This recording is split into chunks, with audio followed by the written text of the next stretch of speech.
ca părinții să nu ne găsească și rugam vecinii ce ne vedeau să nu ne pârască. Ziceau că nu se bagă, dar mai dă-i în morților. Ca a doua zi când îi vedeau le spuneau părinților. Eram pedepsiți un weekend, puși să facem teme, dar dracu le făcea când la TV erau desene. Să moară mama, coaie că știam pe de rost desenele cu mâța ce aleargă șocâtele la prost. Când intra mama în cameră ieșea cu circ, se prelungea pedeapsa văzând că n-am scris nimic. Era singura chestie care simțeam că mă omoară. Mai bine mă bătea decât să nu mă lase afară. Țin minte când ne întâlneam în fața blocului, o gașcă de puși nebuni ce nu stăteau locului. Ne lăsam purtați de aripile jocului, alergam și chirăiam de mama focului. Mi-e dor de zilele în care eram un puști gras și stăteam în fața scării cu muci la nas.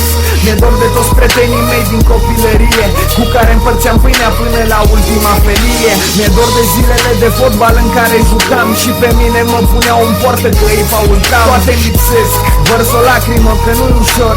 Unde-i copilăria mea? Coaie că mi-e dor. Erau doar nopți scurte și zile exagerat de lungi, parcă profitam de fiecare minut atunci. Terorizam moșii, le aruncam cu bolovani în geam, iar când ieșeau cu cuțitul la noi râdeam și fugeam. Ne întreceam la prostii care le are pe cele mai tari, dădeam orice să ne laude băieții mai mari. Ne băteam și între noi, o dădeam parte în parte, doar să umblăm în gașcă cu ai mari o noapte.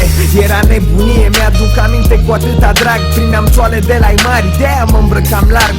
Mă uit pe poze, frate, parcă toți eram săraci, aveam haine nașpa și vara ne încălțam cu bocanci. Iarna stăteam afară și dădeam foc la tomberoane, beți în aer liber după blocuri de rebelioane.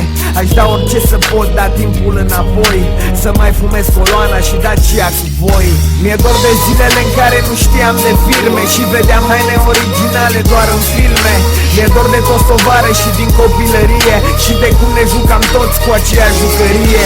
Mi-e dor de zilele alea lipsite de stres, când priveam tovarășii de joacă dansând breakdance. Trec ani și toate clipele frumoase mor. Unde-i copilăria mea? Coaie că mi-e dor. Umblam prin cartier cu casetofonul pe umăr, erau la modă trupe de breakdance, țile în număr. Un funk MCs, music instructor, flying steps, erau trupe care în cartier zguduiau pereți. La vechea bodegă în care tot sudul s-a îmbătat, cânta B.U.G. pe casetă necenzurat, trăia și tovarășul nostru.